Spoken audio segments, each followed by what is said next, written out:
vamos começar.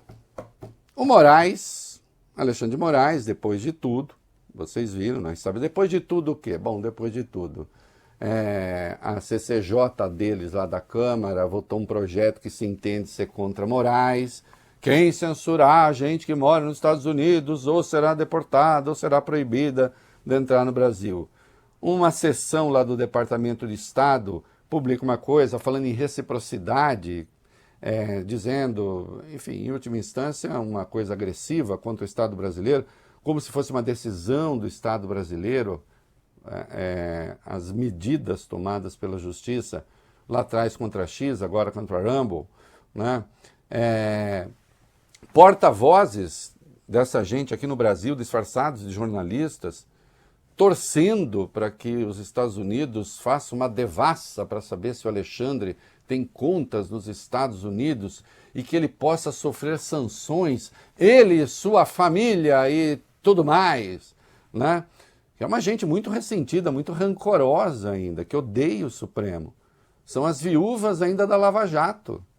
São as viúvas da Lava Jato. Fizeram fama, fizeram fortuna e depois viram desmoronar o seu projeto e continuam com ódio, né?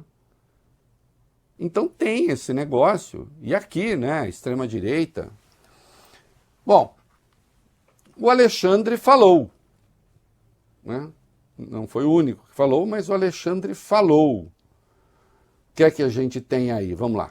O ministro do Supremo Tribunal Federal saiu em defesa da soberania nacional durante o discurso no plenário da Corte, sem citar nominalmente o Rumble, a plataforma, o governo americano ou outras redes sociais. Ele observou que o Brasil deixou de ser colônia lá em 1822. Citou até Guimarães Rosa: o que a vida quer da gente é coragem. Eu gostaria de lembrar a importância histórica da data de hoje. Há 73 anos, em 27 de fevereiro de 1952, foi realizada a primeira reunião da ONU em sua sede permanente em Nova York. Que hoje abriga 193 Estados-membros e 2 Estados observadores, que permanecem com o mesmo ideário daquela época de criação da ONU e de instalação da sua casa própria. A luta contra o fascismo, contra o nazismo, contra o imperialismo, em todas as suas formas, seja presencial, seja virtual. E também a defesa da democracia e a consagração dos direitos humanos. Olha aqui, uma fala necessária, né? O Brasil é um país independente. Como lembrou o ministro, desde 1822. O Brasil tem seus compromissos firmados na sua Constituição. O Brasil é um país em que os poderes, desde a redemocratização, são realmente independentes. Então, o judiciário brasileiro, ele deve satisfação à Constituição. E só. Né? Mas não deve ao povo? Deve ao povo, porque foi esse povo, por intermédio do Congresso, que fez a Constituição. Não é? Agora, um juiz do Supremo, ele não fica perguntando, eu devo votar sim, devo votar assado. Muitas vezes, frequentemente, o juiz do Supremo, ele é até contramajoritário, isto é, embora muita gente queira uma determinada coisa, nem sempre essa coisa que se quer está de acordo com a Constituição, porque há maiorias que são formadas muitas vezes ao sabor do noticiário, não é? Quando acontece, por exemplo, uma grande tragédia, quando acontece um crime, um crime horrível, não é? Muitas vezes as pessoas defenderiam Arthur, Valio Bene, linchamento. Deixa com a gente. Para que haver direitos? Para que haver regras? Quando acontecem esses crimes frequentes que a gente vê de rua, não sei o quê, se você vai ouvir a população ali, a quente, ela vai pedir pena de morte no ato, sem julgamento. E um tribunal existe para lembrar que tem de ter leis, que tem de ter método para fazer as coisas e que, se fizer muitas vezes o que a pessoa quer, né? Se fizer muitas vezes o que a pessoa deseja, o país piora. Vocês já imaginaram? Imaginem que seria um país em que a cada crime que acontece se fizesse em seguida justiça com as próprias mãos. E tem imbecis, delinquentes intelectuais, né? Gente mal formada, de mau espírito, que defende essas práticas, inclusive em meios de comunicação. Né? Que embarcam na revolta das pessoas. O Supremo, a justiça, ela tem de atuar segundo as regras do jogo. E aqui é claro que se está mandando um recado àqueles que imaginam que uma pressão vinda de fora vá conseguir fazer o Supremo dobrar os joelhos. Não é? O que mais que o Alexandre falou? Falando ainda sobre a ONU, Moraes também defendeu a autodeterminação dos povos, valor consagrado na nossa Constituição, e aceitou o convite feito por Flávio Dino para conhecer a cidade de Carolina, no Maranhão.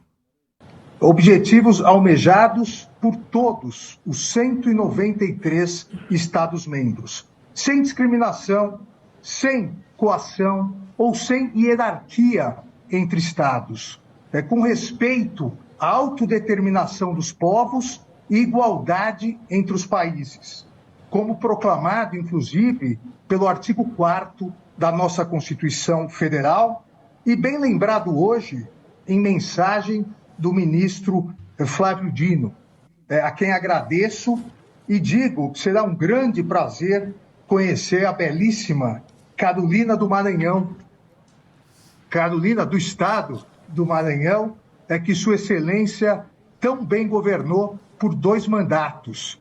Estado esse que é exemplo de coragem e luta por independência e autodeterminação do povo brasileiro e defesa da cidadania, como demonstra a história na Revolta da Balaiada, entre dezembro de 1938 e fevereiro de 1841.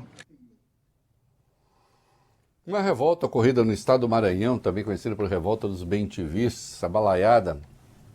Olha aqui, o Flávio Dino tinha feito uma graça com o Alexandre, dizendo que se ele quiser conhecer Carolina, existe uma Carolina no Maranhão, né? Claro, uma referência aos estados americanos, Carolina do Norte, Carolina do Sul. Agora que está lá, talvez votem um texto cujo objetivo seria impedir o Alexandre de Moraes de entrar nos Estados Unidos. Olha aqui, é muito grave, já seria muito grave que deputados dos Estados Unidos resolvessem ter essa visão colonialista em relação a outro país. Ou vocês fazem o que a gente quer, ou então nós vamos proibi-los de entrar aqui.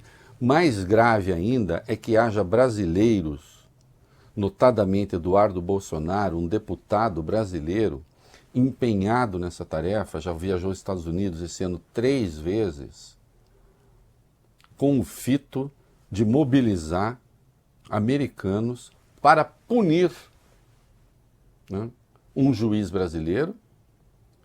E quando a mensagem sai no Departamento de Estado, de um setor do Departamento de Estado, aí quem é ameaçado claramente é o país. E tudo isso por quê? Ah, porque o Brasil não tem uma Constituição democrática, que o Brasil não tem um judiciário democrático. Não, tudo isso porque o judiciário brasileiro decidiu enfrentar golpistas. É claro que isso, para o Donald Trump, ele próprio é um golpista nos Estados Unidos, não custa lembrar que ele tentou mobilizar o Mark Milley, que era o número 1 das Forças Armadas dos Estados Unidos, para impedir a posse do Biden. O Mark Milley se negou. Ele tentou dar um golpe, ele incentivou o ataque ao Capitólio e depois perdoou todo mundo. Não, eu não tenho dúvida de que ele se identifica com o bolsonarismo. A coisa mais próxima que tem aqui é o bolsonarismo do ponto de vista ideológico. Agora, vocês repararam como os bolsonaristas não dizem uma linha sobre as tarifas? Que brasileiros são esses? As tarifas fazem bem para o empresariado brasileiro? Quem são esses caras, candidatos a governar o Brasil, que são incapazes de dizer que as tarifas americanas prejudicam o país? Quando eles forem disputar a eleição, eles vão fazer o quê? Vão defender? Vão botar o boné do MAGA?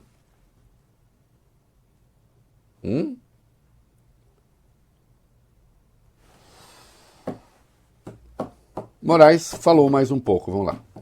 Ele encerrou com a defesa da democracia nos direitos humanos, da igualdade e também da igualdade entre as nações. Exaltou ainda a independência do Poder Judiciário nesse discurso. Vamos acompanhar. Nesses 73 anos de inauguração da sede oficial da ONU, é importante que todos nós reafirmemos nossos compromissos com a defesa da democracia, dos direitos humanos, da igualdade entre as nações e nosso juramento integral de defesa da Constituição brasileira e pela soberania do Brasil, pela independência do Poder Judiciário e pela cidadania de todos os brasileiros e brasileiras, pois deixamos de ser colônia em 7 de setembro de 1822 e com coragem estamos construindo uma república independente e cada vez melhor, uma república independente e democrática com a Constituição de 1988. E construindo com coragem, pois como sempre lembrado pela nossa eminente ministra Carmen Lúcia, citando Guimarães Rosa, o que a vida quer da gente é coragem. É isso, né? Acho que o recado está dado, né? Quem imaginava que pudesse assustar o judiciário, quem imaginava que pudesse assustar o ministro Alexandre de Moraes, né? Acho que não. Tudo isso, na verdade, está sendo contraproducente. Acho eu. Né? Fosse eu advogado do Bolsonaro, né? Deus me guarde, me guardasse, né? Ia dizer assim, não faz isso não. Eu já vou voltar a esse assunto daqui a pouco. Será que é um bom caminho? Né? Mas é o caminho que escolheram. Será que é inteligente você, numa negociação política, dizer ao outro lado, a sua única chance é se render?